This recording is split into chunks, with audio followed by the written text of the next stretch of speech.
os olhos de ele não a vê, imaginando-a sempre distante, e pela distância se apressa a alcançá-la, mas aquilo que lá está, não é felicidade. É uma miragem enganadora, e quando ele chega ao ponto em que a divisara, a felicidade novamente se apresenta como essa miragem, mais afastada. No entanto, ela estava bem perto ao alcance da sua própria mão. O homem imagina a felicidade aquilo que é suntuoso, mas a felicidade é modesta. A felicidade é encantadora pela sua simplicidade. A felicidade consiste numa alma tranquila, cheia de fé aceitando as situações da vida, confiante em Deus. Mas o homem entende que a felicidade é um esforço do seu braço, é a atividade da sua inteligência, é o esforço da sua vontade e quanto mais a busca, quanto mais forte é a inteligência, quanto mais longo é o braço, mais distante fica o pomo desejado. Se a fortuna que o homem deseja, por mais que amontoe dinheiro sobre dinheiro, nunca chegará a dizer, eis aqui a minha felicidade. Porque olhará em derredor de si e verá que os outros possuem mais. Por conseguinte, será feliz? Puro engano. A felicidade não consiste nisto, meus amigos. A felicidade é uma consciência tranquila, é a certeza de fazer bem, é a certeza, sobretudo, de a ninguém fazer mal, não dar origem a escândalos, não provocar situações dolorosas, resignar-se com o que tem, viver reto no meio dos seus, e não ser jamais motivo de discórdia. Harmonizar, fazer um ambiente sossegado em que os outros também possam viver. Assim se é feliz. Desde que a graça de Deus conceda à criatura o pão de cada dia, os meios do bem viver e sustentar o seu corpo, licitamente, sem prejudicar a ninguém, este homem certamente é feliz. Se tem meios suficientes para a educação dos seus filhos, se tem a paz interna no seu lar, é felicíssimo. Mas tudo isso como se consegue? Consegue-se pela realização da fé, consegue-se elevando a alma a Deus e compreendendo que se seu corpo vive na terra sujeitando-se às contingências da vida, isso não permite, não ordena em absoluto que a alma também sacrifique a sua perfeição a este ambiente pesado em que o corpo precisa viver. A alma pode ir além. A minha experiência de espírito é clara. Como homem ela foi muito curta. Quem deixa a vida no alvorecer da idade, não compreende estas coisas, mas, entendei, quando se passa da vida material para o mundo espiritual, quando o espírito, fora das peias da matéria, pode abrir a sua inteligência à felicidade do além, é que se compreende bem quanto alguém na terra pode ser feliz, e não soube ser. Os moços, por exemplo, entendem que a mocidade não se acaba, que a mocidade é fonte inesgotável de energias e de vigor e gastam os dias, e gastam as noites sem proveito para o espírito, estragando o corpo orgânico. A maioria das moças, por sua vez, sem compreender que possui um espírito que tem necessidade de instrução, de elevação, de amor às coisas belas, sacrifica os seus ideais às coisas mesquinhas, preocupando-se tão somente com a beleza da forma, esquecendo-se do interior que é a alma. As jovens arranjam artifícios, e arranjam modas, e arranjam tudo quanto possa embelezar-lhes a parte exterior do corpo. Externarem os seus pensamentos, é um verdadeiro desastre, percebendo-se, imediatamente, a alma que habita aquele corpo tão enfeitado, tão belo artificialmente. Ora, meus amigos, vós tendes dentro de vós a felicidade. Vós estáis num mundo em que há muitas dores, mas a vossa alma pode ter um pouco de paz, pode gozar alguma felicidade, e esta felicidade consiste em procurar de ser bons, em procurar de ser dóceis uns para com os outros, em procurar de ter a consciência liberta, enfim, nessa alegria de alma para com a alma que só tem aqueles que são verdadeiramente espíritas. Como eu conheço hoje o espiritismo? Como eu me elevo no estudo desta doutrina? Como eu procuro na minha inteligência cultivar a verdade que existe nos ensinamentos espíritas? Vejo com prazer que alguns procuram aperfeiçoar a sua inteligência, o seu entendimento, granjeando cada vez mais elementos para a felicidade futura. Mas, com pesar, Diviso que outros não têm a mínima preocupação sobre o assunto.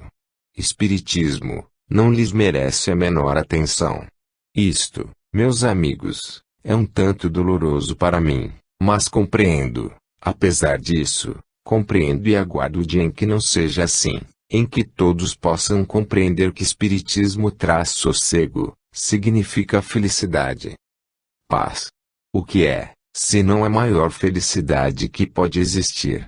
Pensando bem, sem preocupações no recesso sagrado da sua alma, no íntimo da sua consciência a certeza de não fazer mal, o amor de Deus implantado, é a felicidade. Mais do que isto, meus amigos, há além.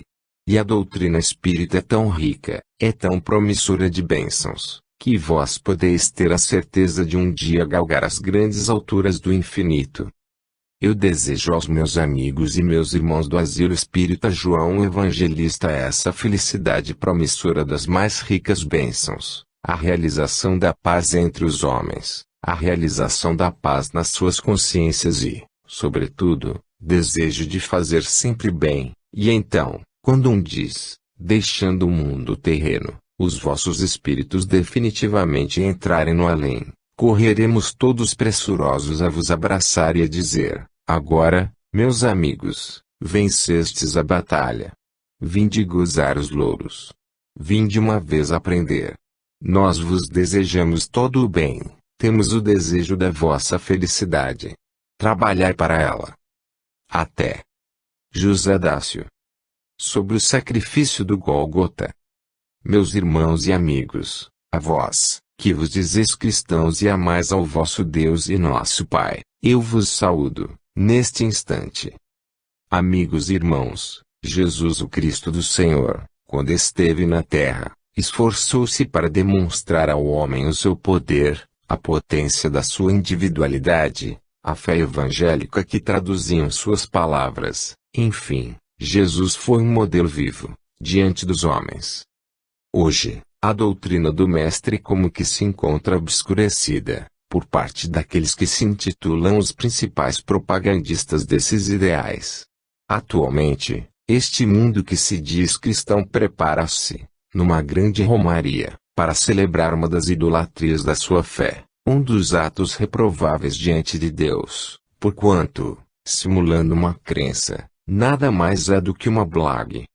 É assim que se movimentam cardeais, que se movimenta o corpo diplomático, individualidades salientes na política, na história da fé e fora dela, e se encaminham numa romaria, para a celebração desse sacrifício que eles denominam o da Eucaristia. Não é aqui no nosso país essa reunião, vós o sabeis mas a República Argentina será o seu teatro previamente escolhido. Meus amigos, o que significa essa comemoração?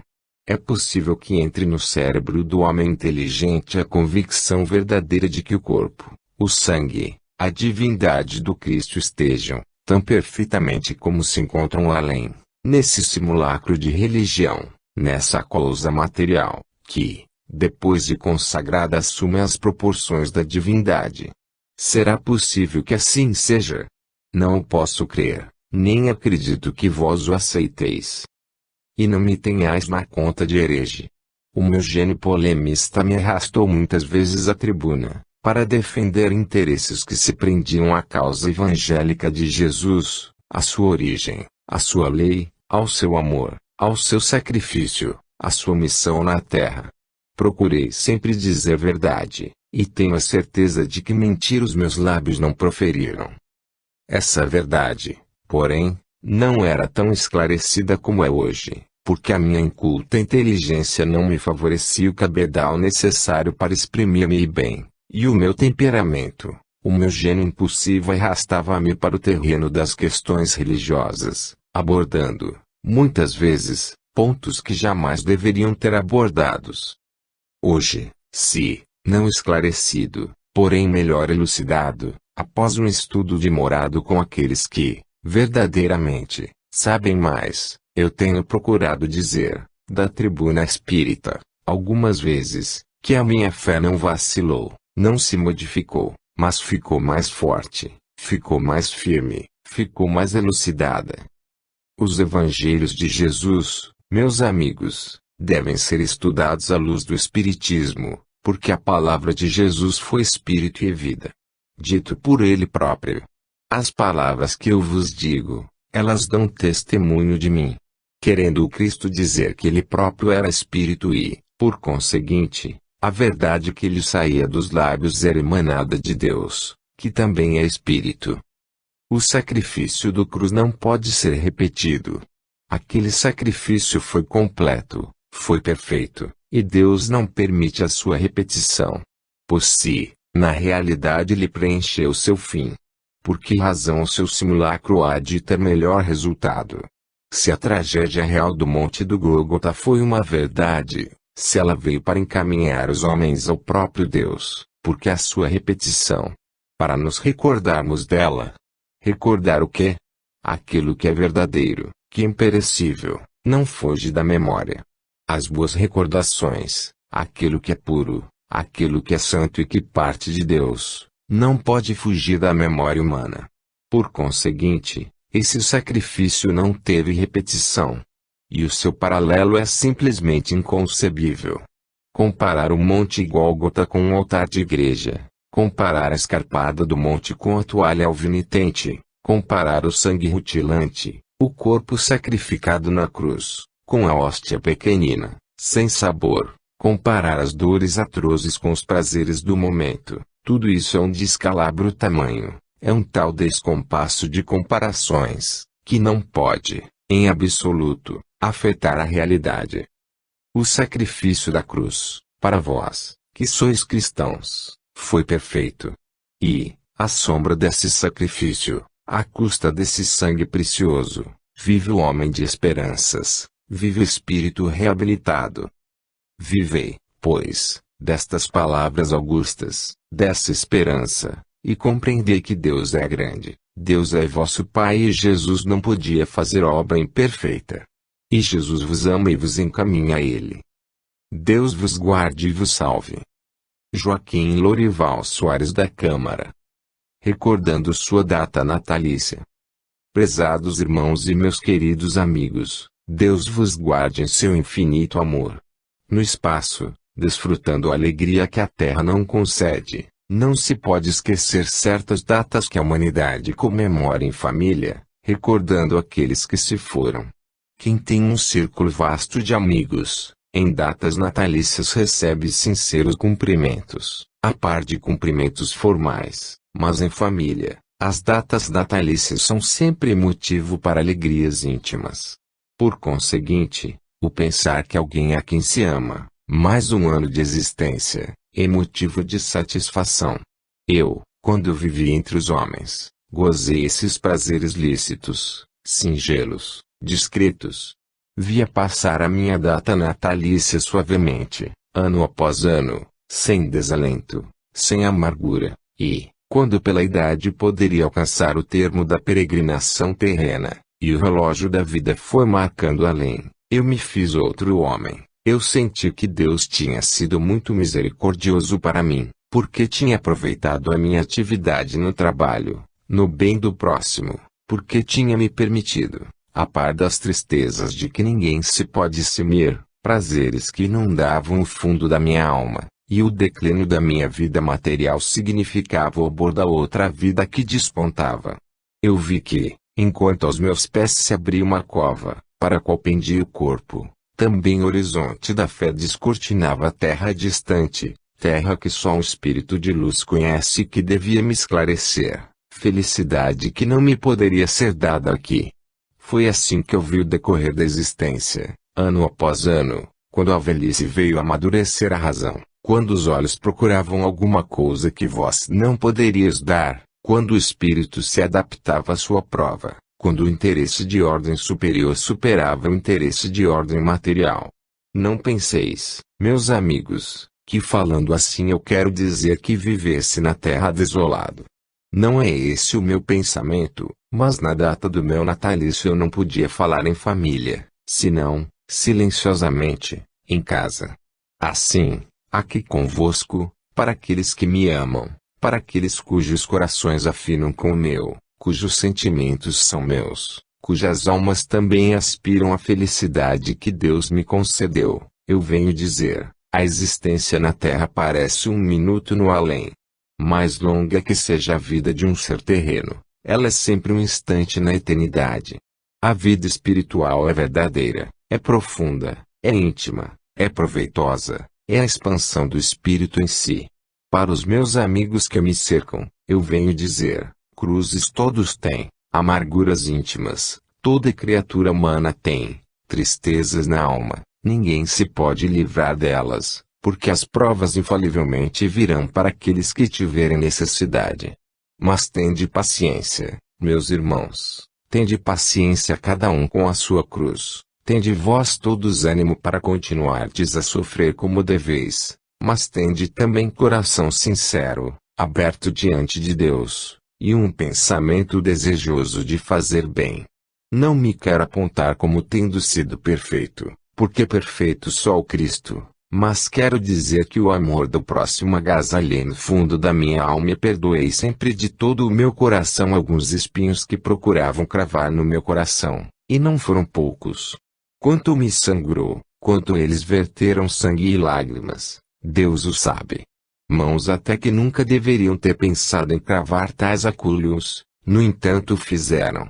Tudo está perdoado, tudo passou e eu só rogo a Deus que em troca do sofrimento amargo que o meu espírito passou na terra, conceda aos instrumentos da minha prova, todas as graças, todas as bênçãos celestiais.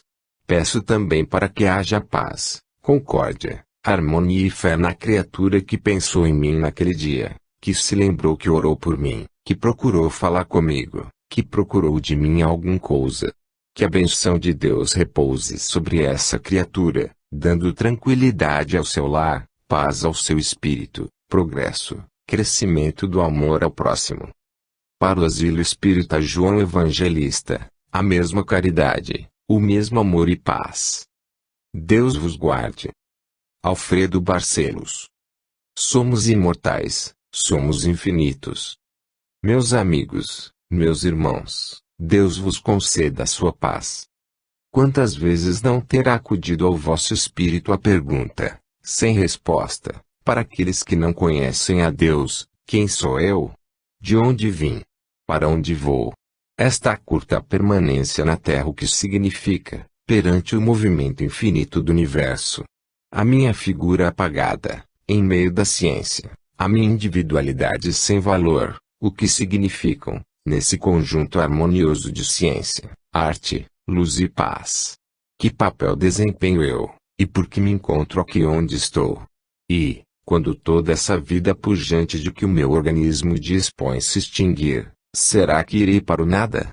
Será que isto que, propriamente, denomino eu desaparecerá, nesse aglomerado de carne apodrecida, de vísceras, de sangue, que se acaba, de ossos, que permanecem algum tempo, para, depois, se desfazerem?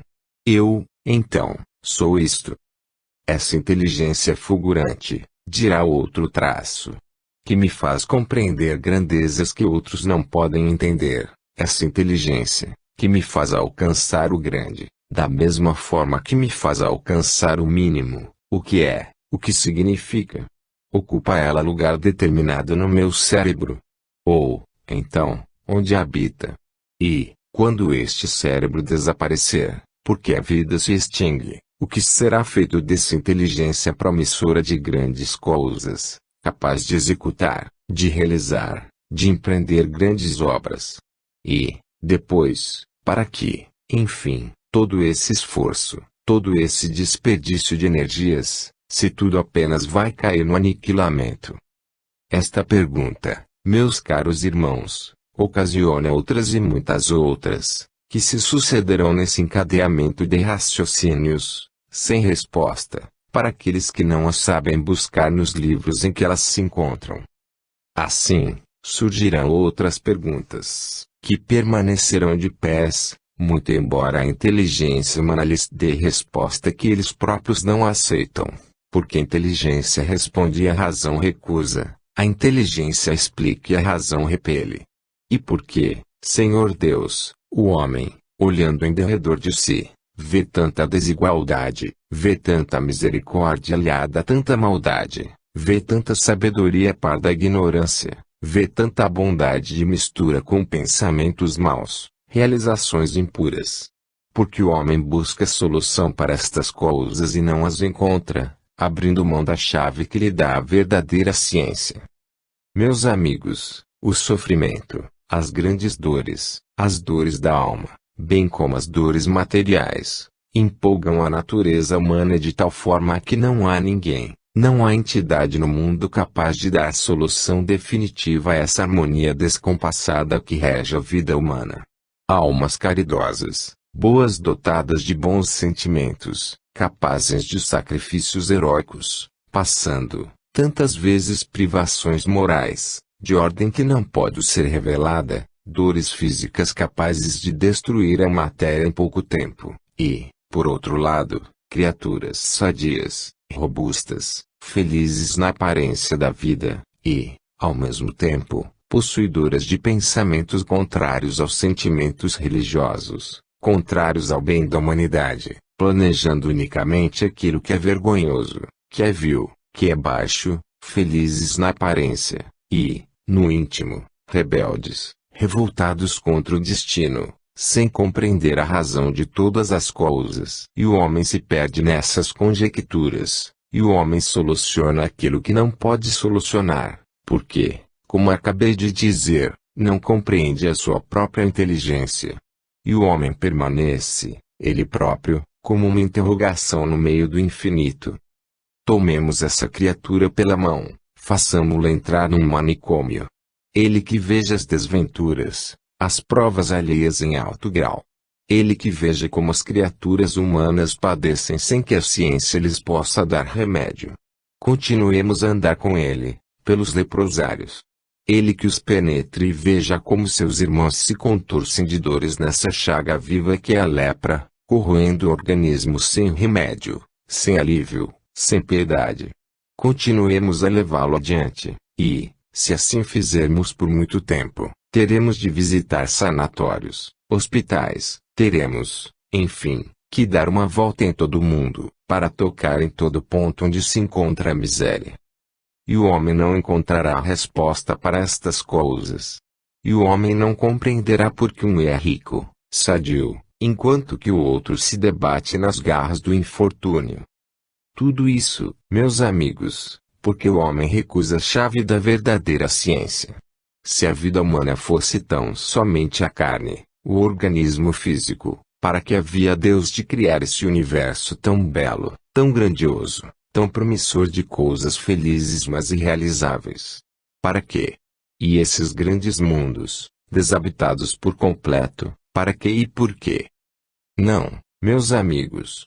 A verdadeira sabedoria é aquela que diz: eu não posso crer, eu não entendo ainda, mas hei de entender um dia. Se ao meu espírito Deus concedeu essa fagulha divina, a minha inteligência, não foi para que eu cerceasse o seu voo, foi para que eu lhe desse asa completa e ela pudesse rasgar o infinito. Meus amigos, a vida na terra nada mais é do que o caminho para a verdadeira vida. Se vós a passais alegremente, sem grandes mágoas, condoei-vos das desgraças alheias, ajudai os vossos irmãos a carregar as suas cruzes. Nunca penseis que a aparência deste que padece é, realmente, uma desventura. Não. O seu espírito resgata o que fez no passado, e o dia de amanhã para ele, será o dia da luz, enquanto que o vosso, permanece incógnito. Que vós vireis, é certo. Mas para onde? Que viagem é essa sem orientação? Que vós tendes de partir, é certo. Mas como haveis de partir, se não tendes um rumo certo? Para onde vos dirigis? Para a sepultura. Meus amigos, um dia sabereis que não. Praz aos céus que este dia chegue enquanto a vossa consciência lúcida pode compreender bem. Meus amigos, a vida não se pode extinguir, ela vem de Deus. Deus é grande. Deus é infinito e imortal. Vós sois imortais, vós sois infinitos também, porque, um dia, quando a carne apodrecida for entregue à sepultura, a vossa alma ressurgirá, em luz, ou em treva, pertence a vós a escolha. Deus vos guarde e vos ensine o caminho do bem, para o proveito dos vossos espíritos. É o meu voto de paz, é o meu voto sincero, é um desejo de irmão. Vicente de Paulo. Ser feliz. Meus amigos e meus irmãos, Deus vos conceda a sua paz. Procurar viver melhor na terra não é pecado. Procurar embelezar os dias terrenos buscando essa felicidade relativa a que todos temos direito, também não é pecado. A criatura sensata que deseja ser feliz, dessa felicidade que Deus permite, dessa felicidade que não faz mal aos outros, tem meios e modos de poder realizar esse ideal.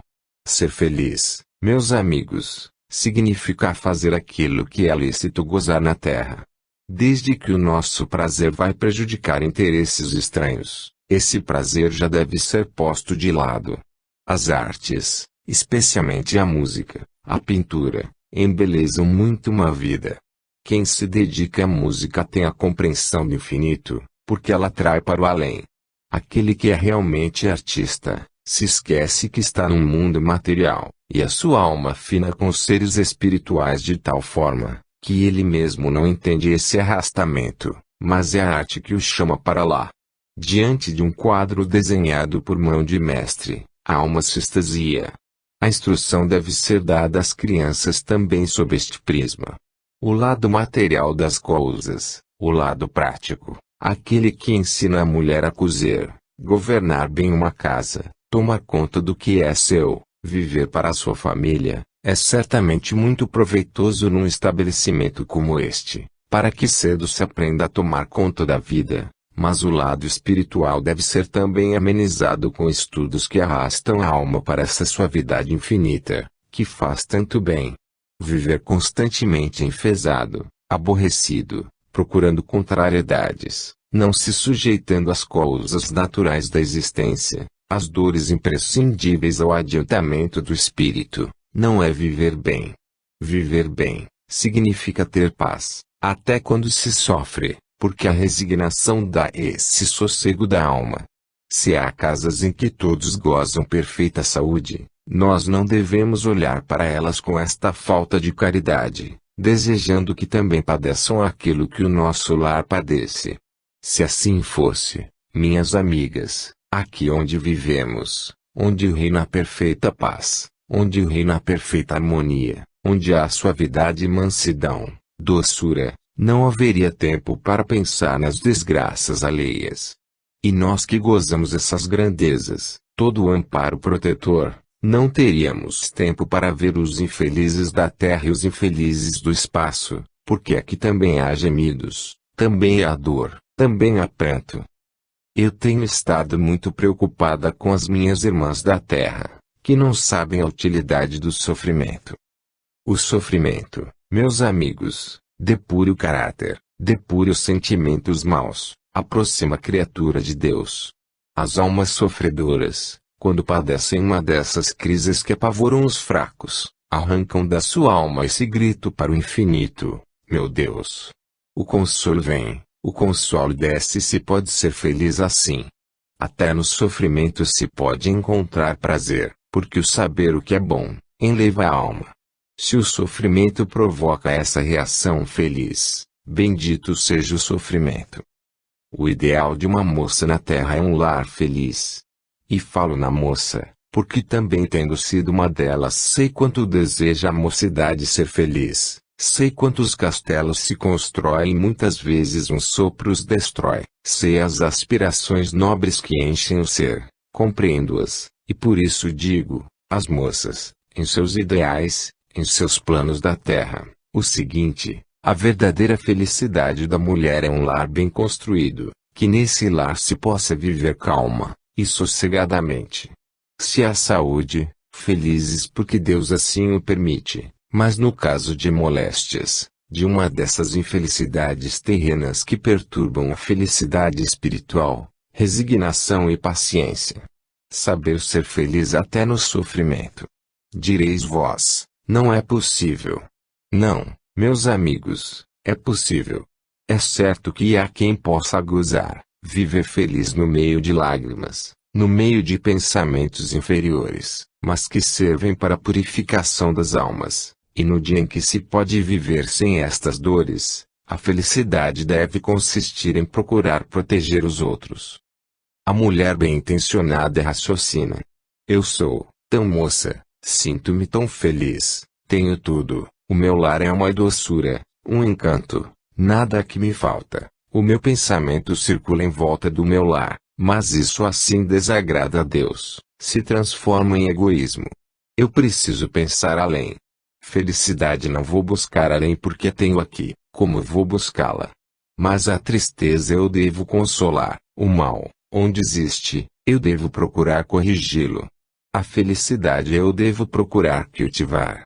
Onde houver desventura, eu devo procurar mitigar. Onde houver uma lágrima, eu devo procurar enxugá-la. E assim se vive perfeitamente feliz. Vivei assim, vós, meninas adolescentes. Na vida procurai sempre fazer bem, nunca tenhais este mal-estar que caracteriza as almas não firmes na verdade. Eu ia dizer outra coisa, mas foi melhor não dizer. Este mal-estar não denota bom coração. A criatura alegre, satisfeita, mostra ter uma alma ansiosa do bem, tranquila, sossegada, sem preocupações de outra espécie. Vivei assim felizes e nas vossas preces, lembrai-vos sempre das meninas que não são como vós felizes, porque não têm um lar, porque lhes falta a instrução. Lhes falta o consolo da vida. Sede agradecidas aos entes que vos protegem e procurai, quanto estiver nas vossas forças, compensar esta criatura tão bondosa com o vosso amor, com a vossa gratidão, com a vossa bondade. Deus vos assista a todos, e Deus vos ampare e proteja em toda parte. Para aqueles que me são caros, e que me escutam, um verdadeiro abraço espiritual, que os aconchegue perto de mim, e que lhes transmita toda a alegria de que minha alma se acha possuída, por vê-los neste instante. Deus abençoe a todos vós. Valina. A pedra que foi posta por coluna. Meus amigos, prazer sinto na alma todas as vezes que os nossos bons amigos do além determinam que seja a minha palavra humilde que vos venha a esclarecer, e quanto faço de boa vontade, Deus o sabe. Rogando apenas ao Pai, do infinito, misericórdia e amor que iluminem o meu espírito, para que as palavras que possa proferir diante de vós sejam sempre espírito e vida. Meus amigos, continua a pregação espírita a empolgar as criaturas humanas, continua o espiritismo em sua marcha ascensional, levando a consciência humana à certeza das suas verdades. Continua o Espiritismo a sua obra salvadora da regeneração das consciências, mostrando ao vivo a consequência dos erros e o prêmio das virtudes, e vai Espiritismo além, fora, por terras, por mundos adiantados, espalhando a semente promissora da palavra de Jesus. Jesus, o Mestre Divino, o Filho de Deus, que veio ao mundo para encaminhar as criaturas ao seu Pai, tão bem compreendido nos mundos iluminados, tão bem aceito nesse além que vós conheceis por tradição e de que não vos recordais pela falta de memória, vai sendo querido, adorado, amado de todas as criaturas do além, enquanto que na terra poucos deles se acercam, como deveriam se acercar, para encher a sua alma de amor, de satisfação e fé. Mas é ainda a palavra das Escrituras que se cumpre. A pedra que foi posta como coluna esta foi rejeitada pelo homem. O fundamento precioso da religião, esse o homem não aceita, e Jesus, o Cordeiro Imaculado de Deus, que entregou a sua vida nas mãos dos homens, cujo sangue correu no cimo do Calvário para salvar nossas vidas, dom que Deus deu ao homem. Jesus é mal compreendido, é mal visto, é interpretado pelo homem, muito aquém da sua verdadeira personalidade. Meus amigos, até aqueles que dizem crer, aqueles que se aproximam do Mestre pela fé, aqueles que desejam vê-lo tal qual ele é, no alto da sua glória, são também mal vistos pelos homens, não são estimados, não são queridos, porque eles não pactuam com a sua diretriz errônea. Mas, para esses, no íntimo da consciência, nós desejamos paz, calma. Nenhuma palavra ofensiva para aqueles que te jogam pedras, nenhuma palavra em resposta aos insultos atirados na sombra, nenhuma palavra que vá ferir ainda que de leve o orgulho insensato dos mestres da terra. E assim, se acusam da sua própria insuficiência. Aqueles que creem são sublimes para o além, são os que sobem para este além luminoso, cuja lâmpada brilhante é a fé. Sede vós, como as virgens prudentes, que colocaram azeite nas suas lâmpadas para que, quando chegasse o esposo, elas estivessem prevenidas, e não como as virgens insensatas, que deixaram esgotar o azeite das suas lâmpadas, para que quando o esposo viesse, encontrasse tudo às escuras. Assim será o último dia de vida terrena dessa gente que se antepõe a Deus. A noite escura lhe surgirá pela frente. O que é essa escuridão? Pergunta em parte ao homem do mar. Nada mais temeu o marinheiro do que a cerração no oceano, quando as nuvens se amontoam no firmamento, escurecendo-o. Não se vê terra, um raio de luz. Ruge o oceano medonho, cavando profundos abismos para a pobre nau, nessa treva espessa, que o olhar do homem não pode devassar. Esta é a comparação para aquele que penetra no além, sem ser pela única porta que Deus abriu. Meus amigos, no recesso da consciência humana há um arcano profundo, e nele que Deus deposita o germe da boa semente. É ali que os mensageiros do além colocam a verdade, para que a criatura se sacie e consinta feliz que o seu Deus possa ler no âmago desta mesma consciência. Mas quando o homem fecha a consciência para ouvir somente a influência da sua própria razão não esclarecida, escraviza-se, dogmatiza, fere e ofende, e recusa o que se lhe oferece grátis. Então, meus amigos, apelar para quem? Vamos andando, vamos caminhando para frente. Caminhai vós também ao peso das vossas dores, ao peso das vossas cruzes, que representam a soma das vossas grandes responsabilidades. Caminhai com eles, olhar fito na frente, procurando divisar esse alguém luminoso que se chama o Cristo de Deus. Deveis na vossa imaginação divisar, esvaindo sem sangue, carregando a sua cruz, subindo ao calvário íngreme, mal podendo suster o peso do madeiro, mas caminhando sempre, desfalecendo, quando as forças lhe faltavam, mas erguendo-se para prosseguir. E vós divisareis depois a grande ascensão do seu espírito. E vós divisareis ainda mais, a grandeza da sua inteligência, e compreendereis então que o Cristo luminoso do Senhor, pode viver num coração de mulher, pode viver no peito do homem, pode habitar no coração infantil da criança, pode encher o universo inteiro. Vivei nesta fé, meus amigos, e quando as vozes insensatas daqueles que têm orgulho de ciência, de saber, vos vierem cantar os ouvidos a música das falsas sereias, fechai os ouvidos e dizei, meu irmão, eu tenho a minha fé, guardo-a impoluta, não te procuro ofender, continua como queres, mas deixa-me seguir os passos daquele que caminhou na frente, segui-lo através das maldades humanas, com o peso da minha cruz, com a carga dos meus pecados, com a indiferença dos que me são caros, enfim, com tudo isto, que pode ferir a alma, mas seguindo sempre. Graças, meu Deus, porque permitiste que mais uma vez a minha voz pudesse, especialmente neste dia, falar palavras de verdade e luz, aos ouvidos daqueles que me querem ouvir. Seja santificado o nome do Senhor para todo sempre. Abençoada seja a criatura humana nas suas dores, e todo o sofrimento oferecido a Deus. Paz e luz. Alfredo Barcelos. Estudo sobre reencarnação. Amigos e irmãos, paz e luz.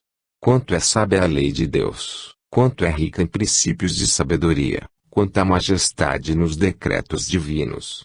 Quem medita sobre as causas dos planos transcendentais, que dizem respeito unicamente às almas, sua evolução, seu progresso, seu encadeamento nas vidas sucessivas, vê quão maravilhoso é o poder do Criador.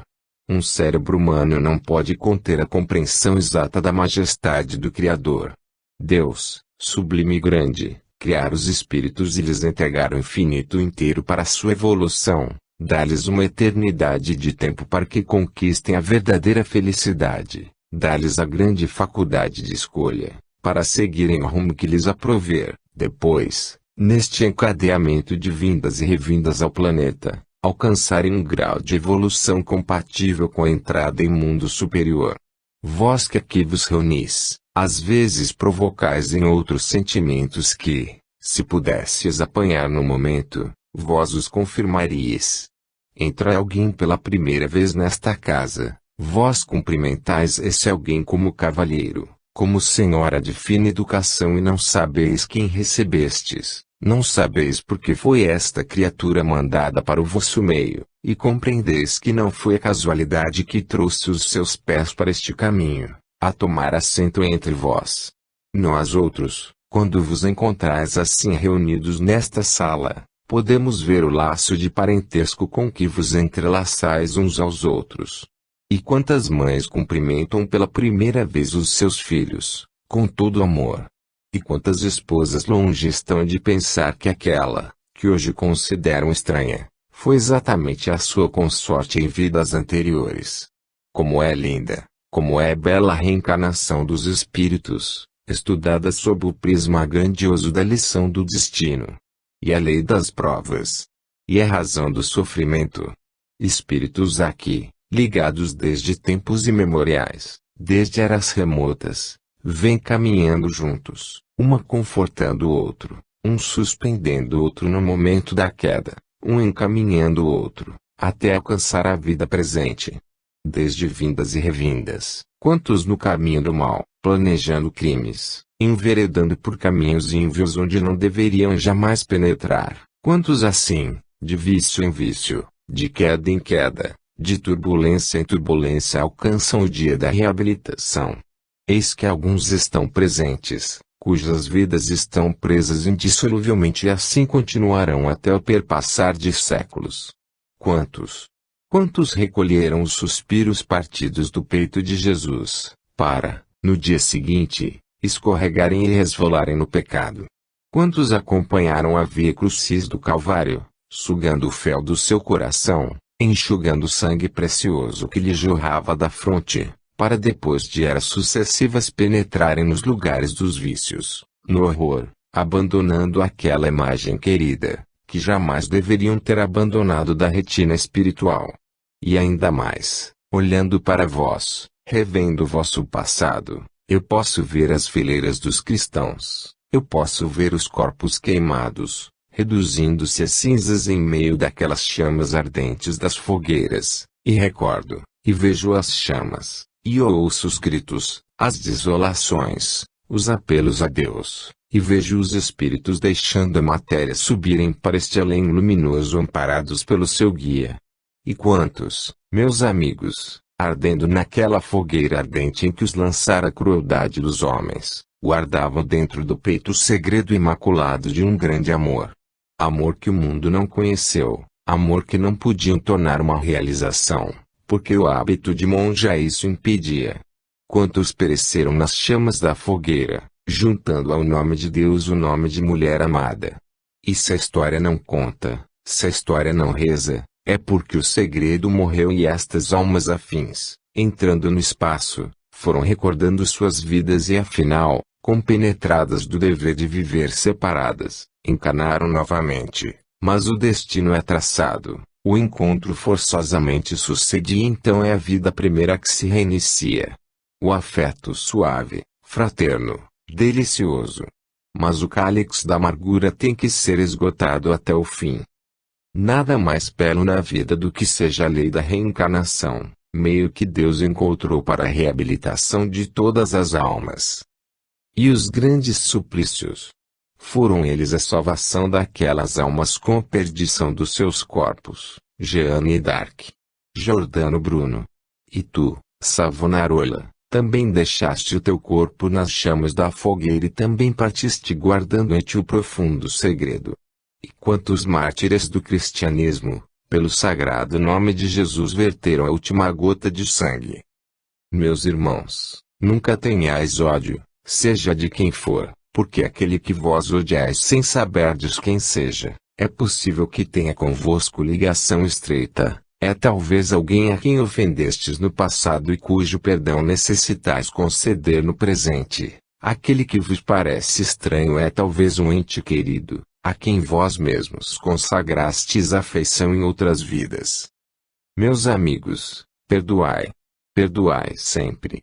Não correspondais jamais com blasfêmias, com frases injuriosas, com pensamentos que manchem a reputação, a quem quer que seja. Lembrai-vos sempre que o amor a Deus sobre todas as coisas e o amor ao próximo são a lei áurea do cristianismo. E o próprio Jesus é o modelo vivo da graça e do amor de Deus. É o símbolo evidente do perdão. Perdoai, meus amigos, e amai-vos uns aos outros. Deus conceda às almas sequiosas de luz a força para a resistência no cumprimento do dever. Deus vos alente, tonifique na fé. Isaura. A verdadeira superioridade. Prezados amigos, meus irmãos, eu desejo para vós a paz que vem do além. Quão belo fora, prezados amigos, o ideal espírita realizado entre os homens. Aquela solidariedade fraterna de alma para alma, de irmão para com irmão, realmente efetiva entre os homens. Se eles se compreendessem, nas suas dores, nos seus sofrimentos, nas suas alegrias, nas suas mágoas, enfim, em tudo quanto deve relacionar uns com os outros. Que os homens compreendam que são espíritos partidos do mesmo Pai, com direito à mesma felicidade, que um não deve pedir para si somente a felicidade a que aspira, mas que dê ao seu irmão o mesmo direito a alguma coisa de bom para si, para os seus. Se o homem compreendesse que viver na terra bem, significa ser solidário para com as outras criaturas, suas irmãs, que, igualmente, habitam nesse planeta. Se o homem chegasse a compreender que a verdadeira superioridade é aquela que dá ao espírito o nível para que foi criado, e que inferioridade consiste no querer o erro, no viver bem no pecado, no sentir-se feliz praticando injustiças, enfim, no desejar mal ao seu próximo e bem a si mesmo, se o homem soubesse fazer essa distinção entre superioridade e inferioridade, como nós entendemos, poderia realizar alguma coisa de proveitoso entre os seus irmãos, porque, deixai, queridos amigos, que possa falar uma linguagem ao alcance de todos quantos me escutam neste instante. Não é o vestuário, não é a posição social, não é a riqueza que dá a verdadeira supremacia ao ser, a sua humildade, a sua bondade, o bem que deseja aos outros, a caridade que pratica, a solidariedade com seus irmãos. Isto é que, realmente, classifica o espírito como elevado. O orgulho nada mais faz do que rebaixar o espírito. A posição social, tão invejada pelos outros, nada mais faz do que realçá-lo aos olhos do mundo. A riqueza coloca-o num plano de maior responsabilidade. A miséria aproxima-o de Deus, porque, ordinariamente, o pobre não tem protetor, não conta com os homens, e apela apenas para a justiça divina. São regras espíritas, são pensamentos, conceitos que se tiram da doutrina que as criaturas humanas deveriam procurar compreender e assimilar, para sua realização, são conceitos sérios. Por isso, falei em começo, quão belo seria se o ideal espírita fosse realizado entre os homens, como é efetivamente realizado no além.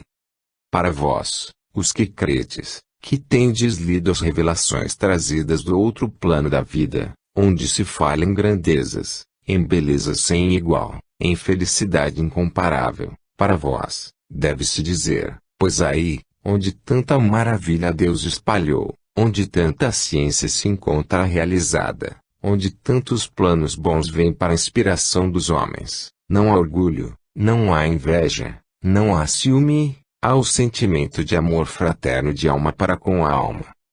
Entre vós, nesse mundo que pouco vos dá, os espíritos são, no entanto, cheios dessa empáfia, desse orgulho balofo que não tem razão de ser, por isso mesmo os homens se amesquinham aos seus próprios olhos.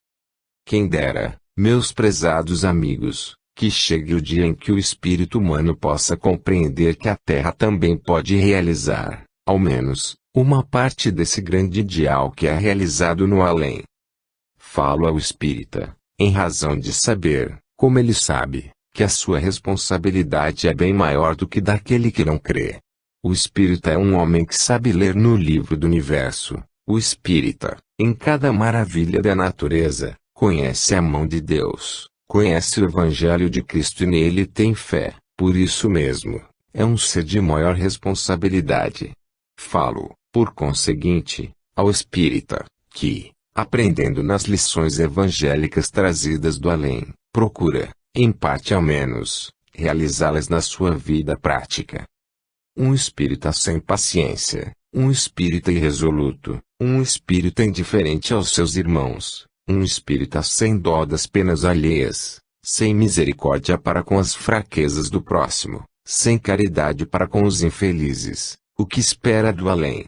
Para si, a súplica fervorosa a Deus de um alívio, de um bem-estar, de um progresso qualquer de que necessita, para os outros, nada. Enquanto ergue os olhos a Deus pedindo, para si e para os que lhe são caros, todo o progresso, todo o bem, toda a benção do além, para o outro, nada se lhe dá. Não é esta regra espírita, é bem diversa disto. O espírita, por vezes, não sabe bem amar aqueles que lhe tocam de perto, que são parte integrante da sua família, da sua vida doméstica. Até aí, muitas vezes, não alcança o seu amor. Quanto mais além das suas portas. Mas ele sabe pedir para si, quer ser perdoado, quer que Deus o aceite, quer que Deus o estime como um filho, muito embora um filho pródigo. Porém, quando chega a sua vez de fazer a mesma coisa, a sua teoria é diversa, e a prática ainda é pior. Ora, meus amigos, mais uma vez repito, quão belo fora o ideal espírita realizado completamente na humanidade. E, agora restringe um pouco, na família espírita. Se a família espírita fosse o que devia ser, se apresentasse ao mundo real e verdadeiramente espírita, com a demonstração positiva da fé que Jesus ensina, outra seria a opinião do mundo, mas depressa se volveriam os homens para ela, buscando tirar proveito para si também. E eles, vendo os atos daqueles que se dizem espíritas, compreenderiam a excelsitude da doutrina. Mas esse desacordo entre a fé e a prática depõe, no dizer deles, contra a doutrina, no dizer nosso, contra a vossa fé. Mas não importa, tudo passará. Espiritismo não pode cair. Não pode, porque ele é a expressão da verdade. A verdade pode quando muito ser empanada, mas extinta, não será. Meus amigos, termino para repetir mais uma vez, quão belo fora o ideal espírita realizado entre os homens, tal qual é realizado no além. Que Deus vos inspire, que Deus vos proteja e vos ensine a realizar efetivamente esse ideal ambicionado pelas almas puras. Deus vos guarde. Deus vos guie. Maria Luísa. A dor. O sofrimento. Meus amigos e meus irmãos, paz.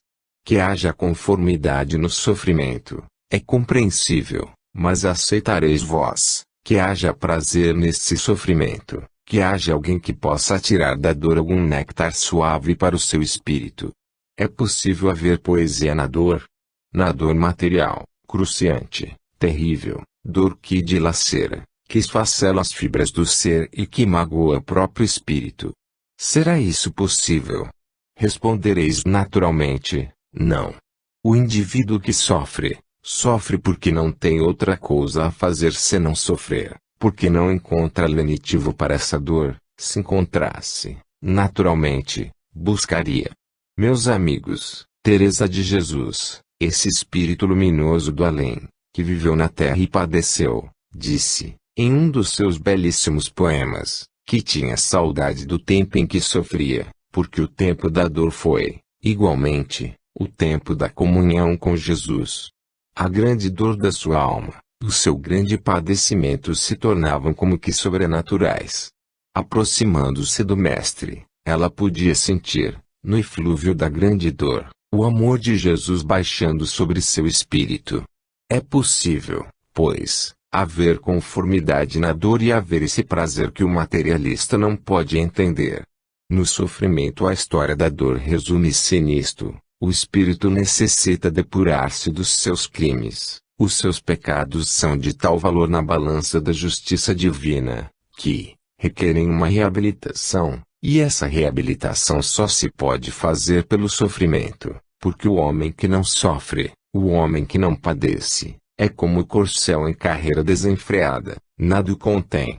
A reabilitação do espírito, meus amigos, se faz pela dor, mas como a caridade de Deus se acha sempre aliada à sua justiça, manifesta-se essa clemência, porque Deus concedeu ao mundo a forma de pedir esse alívio e fazê-lo baixar, imediatamente, no momento mais necessário ao sofrimento da criatura.